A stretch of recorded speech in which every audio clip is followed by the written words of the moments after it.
عبادت میں تو انسان صبح کی نماز پڑھتا ہے اور پھر کئی گھنٹوں کے بعد ظہر کی نماز ادا کرتا ہے، پھر کئی گھنٹوں کے بعد عصر کی نماز آتی ہے، پھر مغرب کی نماز آتی ہے، پھر عشاء کی نماز آتی ہے، اور پھر رات پوری گزر جاتی ہے اور پھر صبح کی نماز آتی ہے۔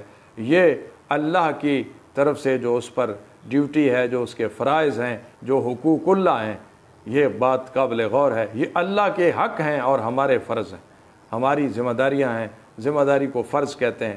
ہم پر یہ بات فرض ہے، اللہ تعالیٰ کا یہ حق ہے، اللہ حق رکھتا ہے ہم 5 نمازیں ادا کریں۔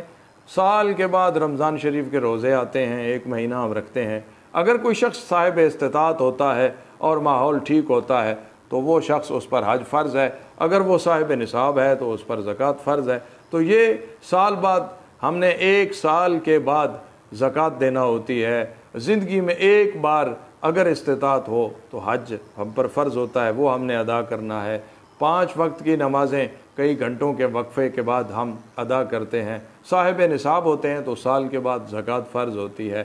لیکن یہ اللہ کے حقوق ہیں، تو اللہ کے جو حقوق ہیں ان کی تو بڑے وقفے کے بعد یہ بات ہے، بڑے طویل وقفے کے بعد ہم اس کو ادائیگی کے لیے۔ لیکن جو مخلوق کے حقوق ہیں اس سے ہم 1 لمحہ بھی فارغ نہیں ہیں، 1 لمحہ بھی اس سے ہمیں فرصت نہیں ہے، 1 لمحہ بھی اس سے ہم بالکل ہٹ نہیں سکتے، کیونکہ ہر لمحے انسان کسی نہ کسی مخلوق سے اس کا واسطہ ہے۔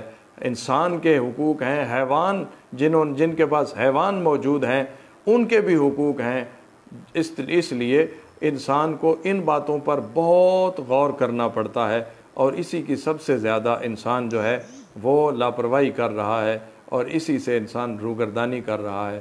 قیامت کے میدان میں حضور کا ارشاد ہے، میں نے 1 دفعہ پہلے بھی اس کی وضاحت کی ہے، مختصر بیان کیا ہے۔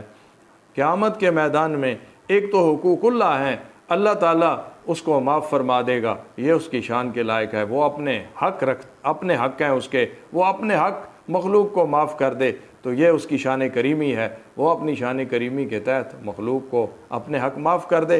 اور دوسری جماعت، دوسرا سلسلہ، 3 سلسلے قیامت کے میدان میں، 3 سلسلے۔ ایک سلسلہ حقوق اللہ کا ہے جس کو اللہ تعالیٰ چاہے تو کریم ہے، مہربان ہے، انسان کو معاف فرما دے، محشر کے میدان میں اپنے حق سب کو معاف کر دے۔ دوسرا سلسلہ حقوق العباد کا ہے، وہ جب تک معاملہ مابین طے نہیں ہو جائے گا تب تک اس کی معافی نہیں ہوگی۔ اور مابین طے ہونے کا معاملہ یہ ہے کہ قیامت کے میدان میں وہاں کوئی زر تو ہوگی نہیں، دولت تو ہوگی نہیں، وہاں پہ کیا ہوگا؟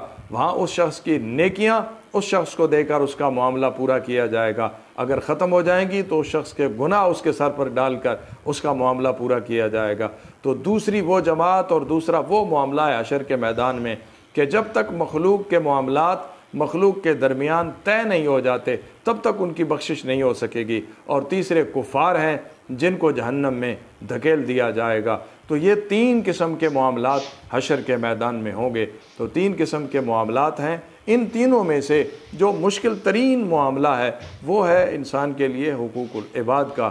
حقوق اللہ کا بھی مشکل ہے، لیکن اللہ کریم ہے، وہ چاہے تو معاف فرما دے اور چاہے تو گرفت کر لے، لیکن اس کی شان کریمی، اس کی رحمت بڑی وسیع ہے، وہ معاف فرما دیتا ہے۔ حقوق العباد کا معاملہ تب تک نہیں ہوگا جب تک مابین لوگوں کے جن کے حقوق تلف ہوئے ہیں ان کے مابین جب تک معاملہ پورا نہیں ہوتا تب تک نہیں بخشا جائے گا۔